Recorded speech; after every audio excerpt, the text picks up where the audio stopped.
И уже через несколько минут вам будет представлен фильм из Якутии «Надо мною солнце не садится». А представляет фильм звукорежиссер Айдал Адамов. Просим подняться вам на сцену под ваши аплодисменты. Здравствуйте, дорогие гости, дорогой жюри. Я первый раз в Анадыре, первый раз на Чукотке, и вы знаете, приехал сегодня утром и как будто не уезжал из Якутии на самом деле. Потому что пейзажи, природа прям как у нас на севере. И мы, получается, на переправе ехали на воздушных подушках. У нас точно так же мы все перемещаемся, и даже цены точно такие же. Наше якутское кино, оно такое, знаете, водитель может быть сценаристом, оператор может быть водителем, ну то есть мы абсолютно, как бы сказать, не разделяем, так скажем, прям в какие-то работу, мы все делаем, да? И максимально маленькой компании.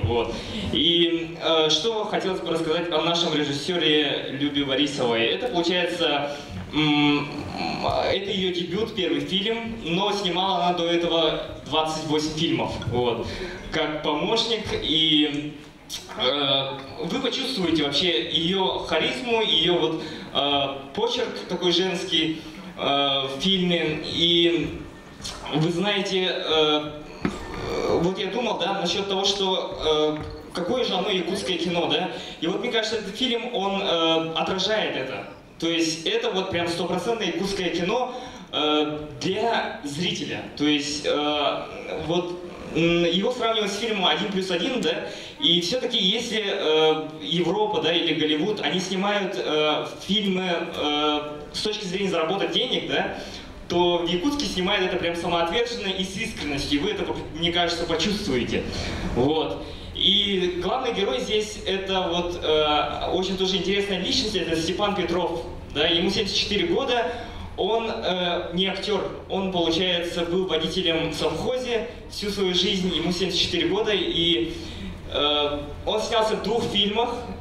Первый фильм был «Тойон Кыл», да, «Царь-птица», и он сразу же выиграл гран-при Московского кинофестиваля. Этот фильм тоже участвовал в Московском кинофестивале и стал приз зрительской симпатии выиграл. И вообще этот наш герой, дедушка, да, он, мне кажется, открыл вообще Якутию для России, для всего мира. И это наш прям такой, скажем, лицо нашего кино. И мне кажется, когда вы посмотрите, вы поймете, да, он не то что не играет, да, а он проживает, наверное, свои роли. И вы, наверное, вспомните своего дедушку, как я вспомнил своего дедушку. И это действительно очень искреннее, такое честное кино для зрителя. И мне кажется, вам это должно понравиться. Большое спасибо. Я сейчас хочу поговорить со своим отцом. Папа, быстрее, быстрее, папа, быстрее! Мой отец смотрит все мои выпуски. Каждый новый показ в новом зале, в новом месте дает возможность картине дышать, существовать по-новому. Она по-новому рождается в этом взаимодействии с залом. А я пока отдаю микрофон, ты можешь сказать, как жила картина эти 1,5 часа здесь. Я забыл сказать самый важный факт о том, что все актеры, которые играли, это жители села, которые там живут, и которых мы вообще не знали, когда приезжали. Мы приехали только с 2 актерами, это, получается, Степан Петров, дедушка, и молодой парень Иван. А все остальные, получается, это жители села, которых мы там встретили. И можете, они не профессиональные актеры. Единственное, это Иван, наверное, он студент, он в 3-м курсе учится, актерского в Якутске. Такой интересный факт. Так, что еще? Давайте, кто-то уже поднимает руки. Я попробую максимально быстро, четко отвечать, чтобы все успели. У нас есть 30 минут. Вы знаете, Фильм великолепный, очень добрый. И мне кажется, у нас в России вообще не хватает таких добрых фильмов для подростков. Вот он фильм для подростков, для людей, которые сейчас растут, которые принимают решения, которым важно ответить на важные ключевые какие-то вопросы. Вы сделали его очень интеллигентно, весело, очень современно. И в то же время со своей спецификой, национальной и северной спецификой, мне кажется, он попадает очень в точку. И я бы, конечно, хотела спросить, задать вам вопрос, как пришла идея создания такого фильма со всеми этими гаджетами, с вайнерами и так далее. Почему это решили облечь вот в такую форму? Мне кажется, она невероятно удачна. Да, получается, этот фильм снят по мотивам книги Николая Лугинова «Каменный мыс», вот. Но там более серьезная такая, ну как сказать, драма, прям драма драмой, потому что, ну, история сама такая, так скажем, тяжелая. Она могла быть по-разному снята, да, то есть она могла и сняться как и прям вот такая жесткая какая-то драма, но так как этот фильм попал именно в руки Любы Борисовой, она, так скажем, ну, более такой чуткий человек, она, ну, женская рука, наверное, ощущается, вот, и она сделала ее такой романтичной, семейной, именно вот в первую очередь, наверное, семейной, чтобы все посмотрели, мелодрамой, да, вот, и такой историей, и вот насчет интернета, да, это появилось от того, что два человека на острове и не хватало вот чего-то, то есть какой-то вот именно, чтобы, ну, было весело, чтобы вот какой-то драйв, именно энергию поддерживало, вот, потому что двум человекам, не актерам, это же очень сложно держать зрителя, то есть 1,5 часа. И поэтому вот придумали вот это вот, и мне кажется, это сыграло, потому что сломалась какая-то 4-я стена, и когда Вайнбаум начал говорить вам, зрителю, мне показалось, что это очень интересный ход. Он прям вот раскрылся как человек, мне кажется. Потому что если бы вот этой вот прямой речи к вам бы не было, зрителей, мне кажется, возможно, было бы не такое сближение с героями, вот. И вот так вот, да. И что еще там было в задумке? Так, это было и... Ну да, примерно так. Ну давайте вот следующий вопрос. Здравствуйте. Мне очень понравился фильм, очень прямо тронул. И у меня 2 вопроса. В каком селе проходили съемки? И есть ли у вас та самая несбыточная мечта, которая приносит вам и радость, и печаль? Сложный вопрос. Вот, первый вопрос так был, где находится село. Так вот, это, получается, самая крайняя северная точка Якутии. От поселка Тикси, получается, 200 километров. Там вообще дороги нету, ну, то есть летом на моторной лодке, либо вертолетом. И там живут коренные малочисленные народы, эвены, эвенки, долганы, вот. И у них глава вот молодой поменялся, вот. И ему, ну, где-то 28 лет, и вот его инициатива была, чтобы кто-то приехал и снял о их крае, потому что, он говорит, проходит время, а вот, ну, очень красивая же природа. А об этом никто не знает, никто не видит, и село как бы сама в себе живет, и о нем не знает мир, они не коммуницируют ни с кем, и как будто вот, ну как сказать, и вот этот вот фильм, мне кажется, вдохнул какую-то жизнь селу. Потому что также была премьера там, в селе, и прям люди, ну, очень как-то, наверное, никогда в жизни не могли себе представить, что они увидят сами себя на экране. Тем более в поселке, там, в деревне 200 человек. И для них это был, ну, наверное, какой-то шок, они там по 5 раз его пересматривали, ну, то есть вот так вот было. Несбыточная мечта, ну, наверное, чтобы был такой же благодарный зритель, как сегодня. Всегда, чтобы так было. Вот. Так, и давайте еще следующий вопрос. Алло, здравствуйте, меня зовут Сергей Кава, я с арктического села Чукотки в МКР. Спасибо за великолепный фильм. Очень много впечатлений, связанных с тем, что практически те же самые пейзажи, те же самые, вот, кто видел наш рядом мыс Онман, и когда подъезжала дочь его, прямо один в один. На протяжении всего фильма я себя соотносил с этой жизнью, с этой игровой ситуацией. И она тоже была близко к той жизненной ситуации, когда я разговаривал со стариками, разговаривал с мамой, и вспоминаешь всех тех стариков, маму свою, отца и так далее. Большие эмоции испытал. Благодарность вам большая за это. Ну и мне сейчас трудно какой-то вопрос придумать по фильму. Единственное, хотел бы уточнить, что это, по-моему, актер фильма «Перегон». Степан Петров? Да. Нет. Извините. Спасибо еще раз.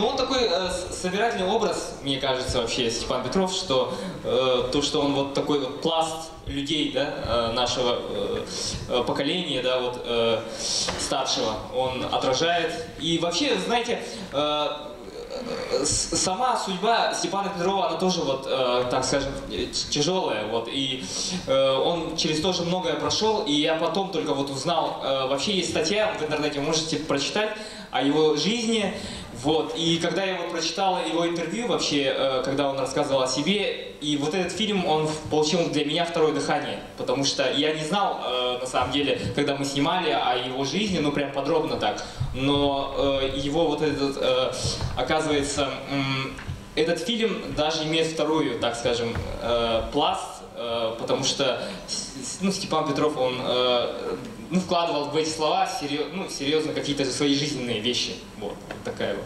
Даже есть документальный фильм, в Ютубе можете тоже набрать, он там показывает, где он живет в селе, свою бабушку показывает, вот, и как они живут, вот, можете, вот, если вам интересно, посмотреть. Так, давайте следующий вопрос. На прошлом кинофестивале был тоже фильм из Якутии, и там тоже был Петров, вот, отличный, потрясающий фильм «Царь-птица». Вот. И про ваш фильм я хочу сказать, что потрясающий тоже. И у меня глаза на мокром месте были, тоже свои переживания были. Вот.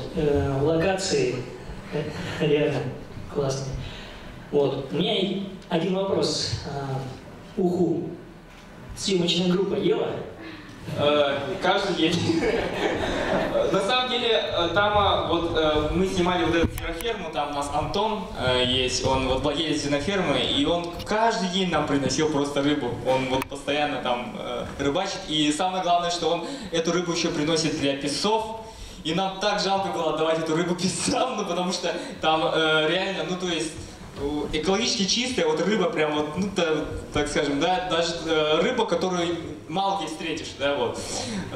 И каждый день, то есть село, вообще люди в деревне, они очень открытые, то есть они постоянно приносят там мясо, там рыбу, постоянно приносили еду, вот. Они были очень открытые, всегда звали в гости, то есть мы там вообще пополнели на 10 килограмм все вместе, вот.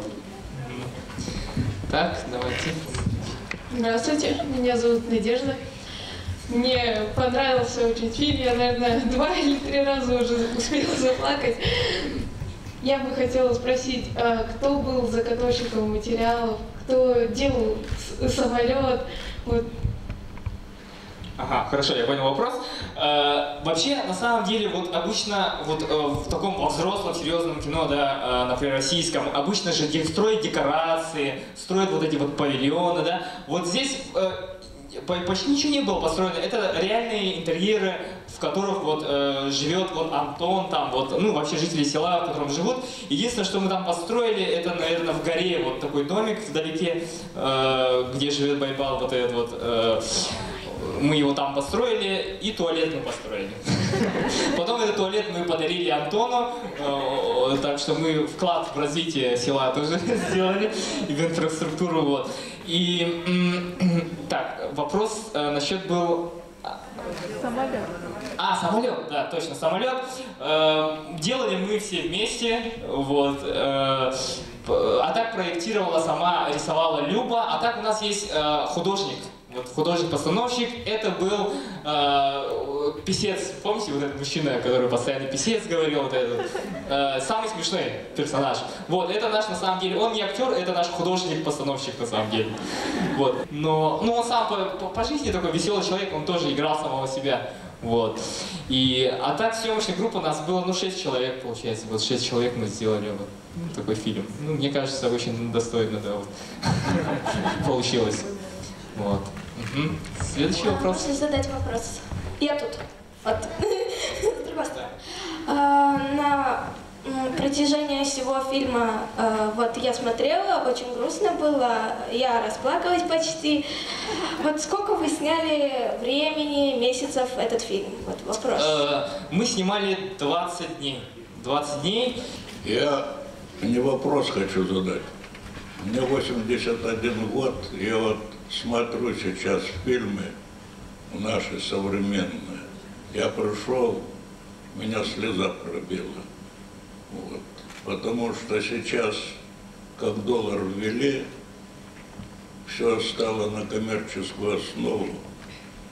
Вот. Такую дрянь гонят. Вот. Второй раз я прихожу вот на ваш второй фестиваль. Это самый чудесный фильм, который я видел. Природа живая, люди живые, отношения и все такое. И до того трогает, это вот жизнь старика этого, значит, собственно, ну, трудно высказать и не высказать, как можно сказать. Я, в общем, благодарен вам за все. Спасибо большое. Пока только вопрос, какая рыба была, Максуна на Нельме там? Максун был? Максун был, Нельма была. Все. Даже некоторые разновидности из красной книги. Ну, угадал я.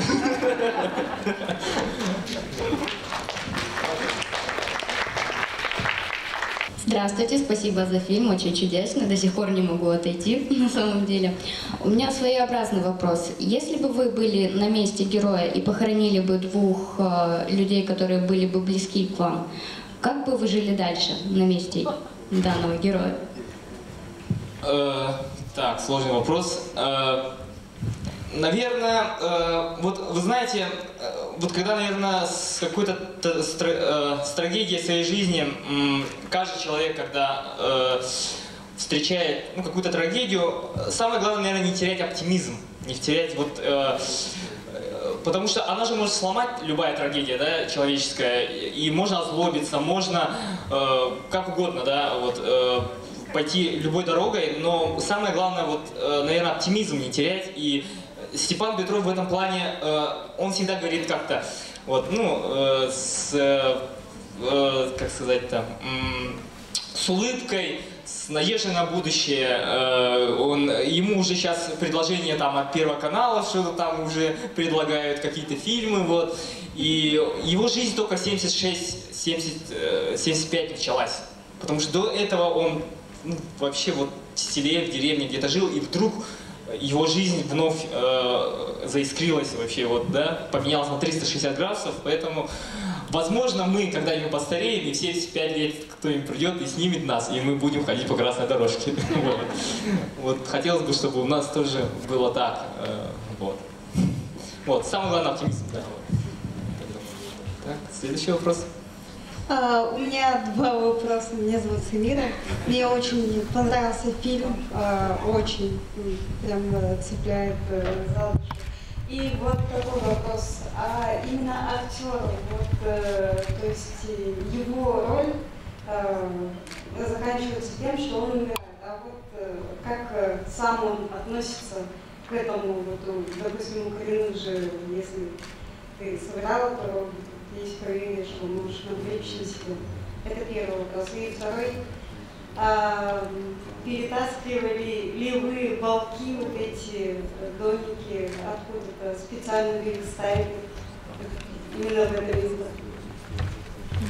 Так, первый вопрос получается про... Так, первый вопрос... Как? Поверье. Поверье, да. На самом деле есть, наверное, у нас поверья такие, что нельзя играть там, вот, да, но самый главный посыл, да, самый главный посыл, и в этом фильме был посыл, что даже старшее поколение наше, если уходит, то главное, чтобы молодое поколение, оно смогло вот эти ценности себе привить и продолжать именно традиции старшего нашего поколения. И мне кажется, что Байбал не ушел, он оставил свои какие-то ценности, какие-то традиции, и теперь это все живет в этом парне, в Иване. И пока есть вот эти вот традиции, ценности наши, да, культура наша, то в молодых людях, то смерти нет. И ничего нет, все как бы продолжается в наших детях, в наших новых поколениях. Вот так вот. И второй вопрос, балки, да? Какие балки? Это в смысле, которые возле моря? Нет, это реально вот как бы море приносит вот эти вот... Домики. А, домики? Балки она имеет.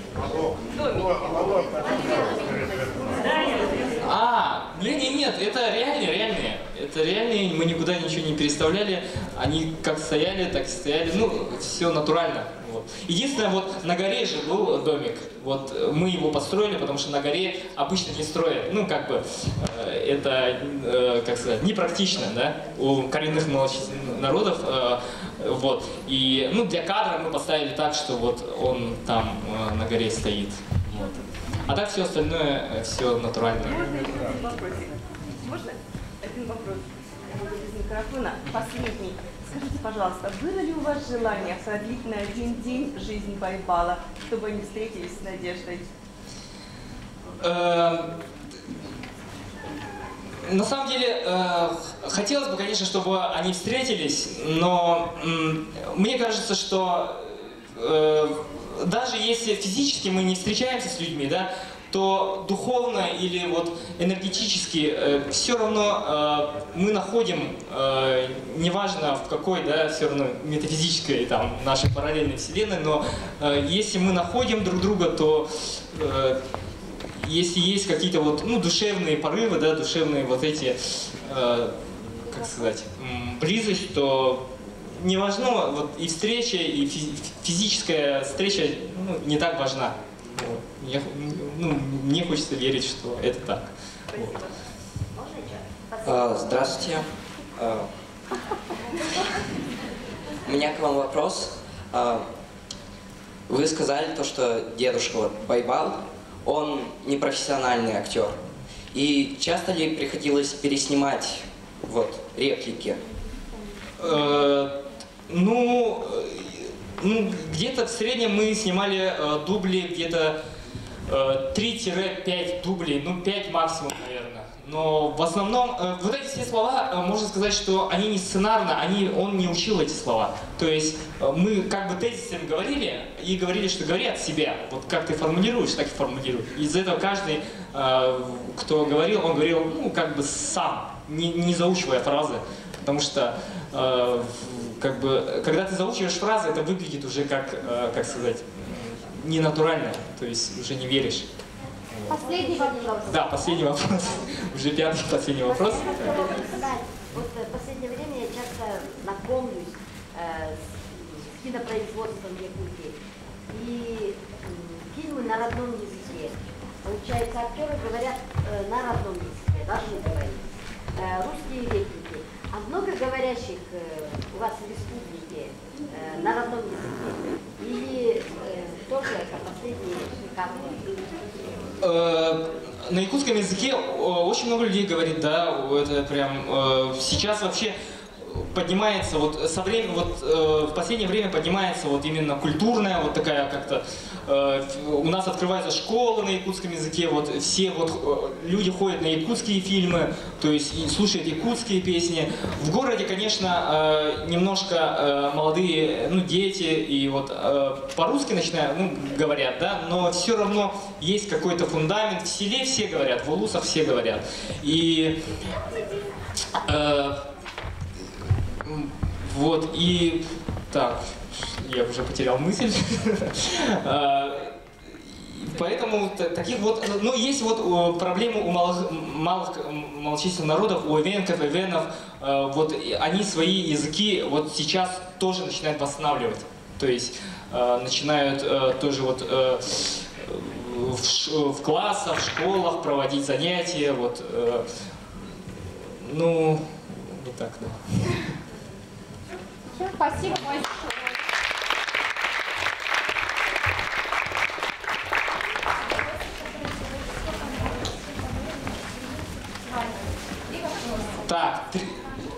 Три вопроса. Так.